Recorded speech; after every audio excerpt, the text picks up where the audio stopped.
मैं मुनमुन दुबे आज संस्कृत हिंदी चैनल पर पुनः उपस्थित हूँ। इस पर जुड़ने वाले सभी भाइयों को अभिनंदन। पिछले वीडियो में मैंने पूर्वकालिक क्रिया के विषय में बतलाया था। उस वीडियो में अक्तवा प्रत्यय के बारे में मैंने ज्ञान दिया था। पूर्वकालिक क्रिया में मुख्यतः 3 प्रत्यय होते हैं, अक्तवा, तुमुन और ल्यप। तो आज मैं तुमुन के बारे में बच्चों के समक्ष विषय को रखता हूं। तुमुन जो है वह जाकर, खाकर, पढ़कर इस अर्थ में होता है। यह भी पूर्वकालिक क्रिया है। प्रधान क्रिया से पहले जो क्रिया की जाती है वह पूर्वकालिक क्रिया है। ये क्रियाएं अव्यय होती हैं, उनके किसी भी रूप में कोई परिवर्तन नहीं होता है। जहां भी उसका प्रयोग होता है उसी रूप में होता है, इसलिए अव्यय की श्रेणी में आता है। तो तुमुन प्रत्यय का उ और न का लोप हो जाता है, तू और म बचता है, म हलंत बचता है, और धातुओं के अंत में उसको जोड़ देते हैं। इस प्रत्यय से कर्ता और क्रिया से कोई खास संबंध नहीं रहता है। यह प्रत्यय अपने आप में स्वतंत्र है। जैसे कि मैं बोर्ड पर आप देखिए जो धातु, प्रत्यय, रूप और अर्थ, ये 3 चीजें बताई गई है। हन धातु में जब तुमुन प्रत्यय जोड़ा जाता है तो इसका तुम बच गया तो हंतुम हो जाएगा। हंतुम माने मारने के लिए। हन धातु मारने के अर्थ में होता है। इसका रूप चलता है हंति, हप्तः, घनंति। और इसके बाद है आपको दा धातु। दा धातु देने के अर्थ में होता है। तो दा में जब तुमुन जोड़ दिया गया तो इसका शब्द बना दातुम। दातुम माने देने के लिए। अगला धातु है भी धातु। भी डरने के अर्थ में आता है। तो इसमें जब तुमुन प्रत्यय जोड़ा गया तो भेतुम शब्द बना, मतलब डरने के लिए। इसके बाद क्री धातु है। क्री माने करना। इसका रूप चलता है करोति, कुरुतः, कुर्वन्ति। इसमें जब तुमुन प्रत्यय जुटा तो उसका रूप बना कर्तुम, माने करने के लिए। इसके बाद गम धातु है। गम में जब तुमुन प्रत्यय जोड़ा गया तो रूप बन गया गंतुम, माने जाने के लिए। पा धातु में तुमुन प्रत्यय जुड़ा तो बन गया पातुम। जी धातु में तुमुन प्रत्यय जोड़ा गया तो बन गया जेतुम। ज्ञा धातु में तुमुन प्रत्यय जोड़ा गया तो बन गया ज्ञातुम। तो इस सब को आप समझिएगा जरा। और धातु, अन्य भी धातु हैं, उनमें भी इस प्रत्यय का प्रयोग होगा। तो प्रयास करना चाहिए कि वो हम बना पा रहे हैं कि नहीं। तो इसी आधार पर अन्य धातुओं का भी आप प्रयोग जान सकते हैं। ज्यादा नहीं, 2, 4, 10 गो धातु के इस तरह के उदाहरण आप जान जाते हैं तो काफी है। इसमें भी अनुवाद के तहत या गद्य पद में तुमुन प्रत्यय से बने हुए पद का भी प्रयोग होता है। जैसे आपको मैं बताता हूं।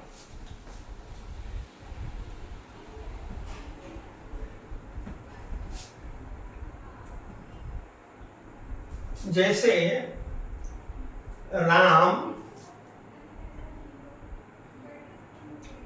पढ़ने के लिए, राम पढ़ने के लिए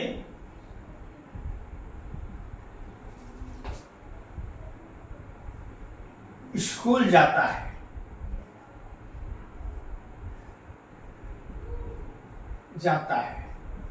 राम पढ़ने के लिए स्कूल जाता है। तो इसमें राम करता है और पढ़ने के लिए पूर्वकाली क्रिया है, और स्कूल स्थानवाचक है और जाता है क्रिया है। तो इस वाक्य में दो क्रिया है, पढ़ने के लिए और जाता है। तो पढ़ने के लिए पूर्वकाली क्रिया है। राम जो है पढ़ने के लिए जाता है, तो पढ़ने का कार्य भी करता है, तो पूर्वकाली क्रिया हो गई। और जाता है तो प्रधान क्रिया हो गई। तो राम जाता है पढ़ने के लिए, तो पूर्वकाली क्रिया हो गई। तो इसमें हम बनाएंगे राम करता है। तो यह बताया जा चुका है कि राम में प्रथमा विभक्ति का रूप होता है। कर्ता जो भी आएगा उसमें प्रथमा का ही रूप लिखा जाता है, चाहे कोई भी कर्ता हो। तो रामः में कर्ता कारक प्रथमा विभक्ति एक वचन का रूप हुआ। पढ़ने के लिए में अब तुम पर जब लगा देंगे तो पठितुम शब्द बन गया। और अब स्कूल का विद्यालयम हो गया। आ जाता है कि गच्छति, क्योंकि यह लट लकार का है गच्छति, और राम करता है, और प्रथम पुरुष एक वचन का है, थर्ड पर्सन का सिंगुलर नंबर है, इसलिए गच्छति रूप हो जाएगा। मतलब कि इसको जानने के लिए पहले भी मैंने बतलाया था कि भाई कारक विभक्ति को जानना आवश्यक है। तो और एक मैं दूसरा वाक्य लिखता हूं, सीता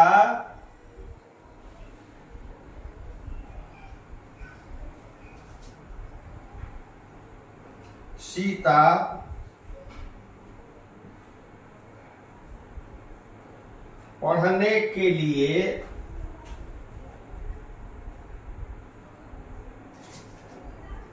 वहां गई।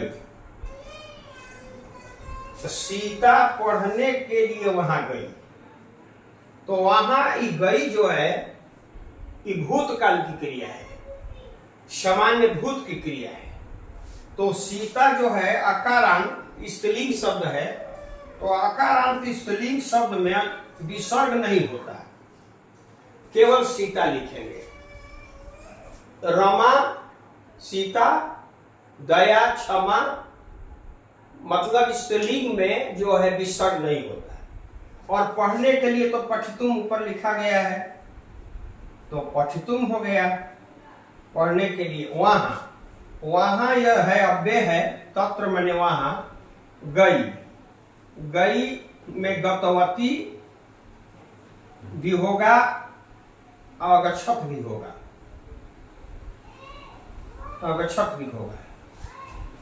एक बार ध्यान देना चाहिए एक बात पर कि पठितु में अनुस्वार क्यों है, अब विद्यालय में भी अनुस्वार क्यों है। तो यह संधि के नियम के अनुसार जब म हलंत के बाद कोई व्यंजन वर्ण यदि आता है तो म का अनुस्वार हो जाता है। तो इसमें पठितुम में म हलंत है, इसमें वह है, तो इसका अनुस्वार हो गया पठितुम। अब विद्यालय में भी म हलंत रहता है लेकिन नहीं है, अनुस्वार है, तो म के बाद इसमें ग है, मतलब कि व्यंजन है, तो अनुस्वार हो गया। इस तरह से और आप जानिएगा। मतलब कहने का मतलब है कि म हलंत के बाद कोई भी व्यंजन वर्ण आता है तो अनुस्वार हो जाएगा, स्वर आता है तो उसमें मिल जाएगा। तो मैंने दो ठो उदाहरण को आपके समक्ष मैंने जानकारी दी, और भी बहुत से है। वे लोग जैसे है, वे लोग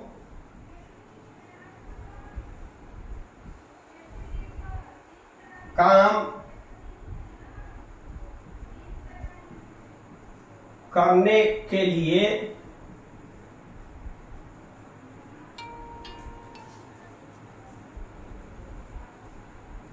नगर में जाते हैं। वे लोग काम करने के लिए नगर में जाते हैं। तो वे लोग कर्ता हो गया, काम जो है सो कर्म हो गया, और करने के लिए जो है पूर्वकाली क्रिया हो गई, और नगर में स्थानवाचक हो गया, और जाते हैं क्रिया हो गई, प्रधान क्रिया। यह अभी वाक्य वर्तमान काल में है, इसमें लट लकार का रूप होगा। तो वे लोग का मतलब हो गया ते माने वे लोग, और काम का मतलब हो गया कार्यम। काम का मतलब होता है संस्कृत कार्यम, करने के लिए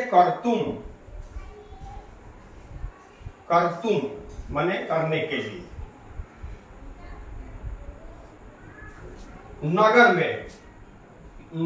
में नगरे, यह विकर्ण काल का रूप हो गया नगरे, जाते हैं गच्छन्ति।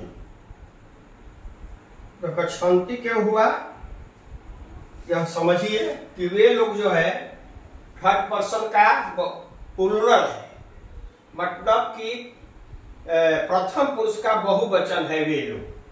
तो लट लकार बहुवचन का रूप होगा गच्छन्ति गम धातु का। नगर में जाते हैं, वे लोग काम करने के लिए नगर में जाते हैं। ते कार्यम कर्तुम नगरे गच्छन्ति। सबसे बड़ी बात यह है कि